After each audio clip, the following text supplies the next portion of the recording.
We've got a Pro Football Weekly playoff preview. It's the Steelers and Broncos on Wild Card Weekend. Pittsburgh's a little beat up right now. Rashard Mendenhall is out for the postseason with a torn ACL. Ben Roethlisberger hobbled a little bit with that ankle injury. He re-injured it. Do they have enough on offense to be able to put up points? Yeah, I mean, Marquise Pouncey has that ankle. He's going to have to try to play through, and they've got some issues on defense, too. So, you know, I still think they have enough. You look at this Broncos defense, a little bit hot and cold, started out poorly, got better, but the last few games kind of up and down. Not really sure what they're going to offer, especially if Brian Dawkins isn't there in that game, kind of patrolling that safety position. They may have two rookies starting it there. So I think Ben Roethlisberger in that deep passing game, I think they're going to get it done downfield. You know, what makes that passing game work, too, is the fact that Roethlisberger can move around the pocket. He can escape the possible sack and allows Mike Wallace and Antonio Brown extend the play. I'm curious to see how Roethlisberger, with that hobbled ankle, with guys like Von Miller and Elvis Dumervil breathing down his neck against a shaky Steelers offensive line, how is that going to work? It's going to be really tough to see if he can, escape all those tackles and still create passing the football. Not even sure how many points he's going to need to put up. With that Pittsburgh defense against the Broncos offense,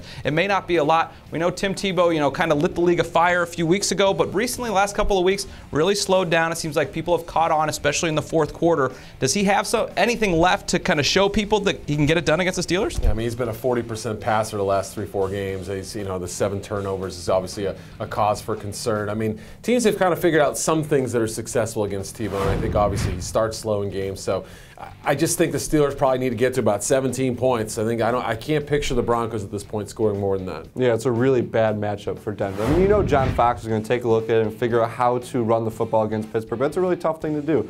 I think if Denver wins, it's going to be Willis McGahee running the football and finding ways to get some big runs, set up some field goal opportunities, because for Tebow, I don't see him running the ball well against Pittsburgh, and if they're aggressive in that secondary like they have been all season, it's just not going to work out well for him.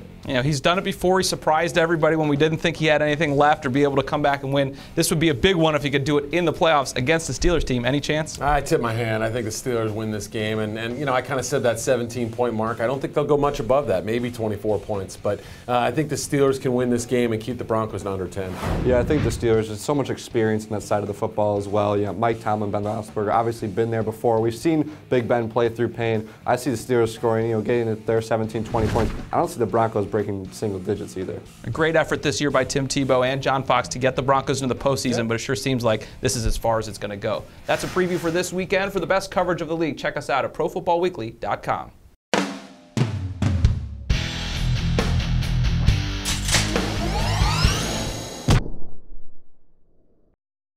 It's never too early to start thinking about the NFL Draft, and Pro Football Weekly's new draft database has you covered. Check out updated player rankings for over 750 prospects and our exclusive PFW Stock Watch. Just go to the Draft tab at ProFootballWeekly.com.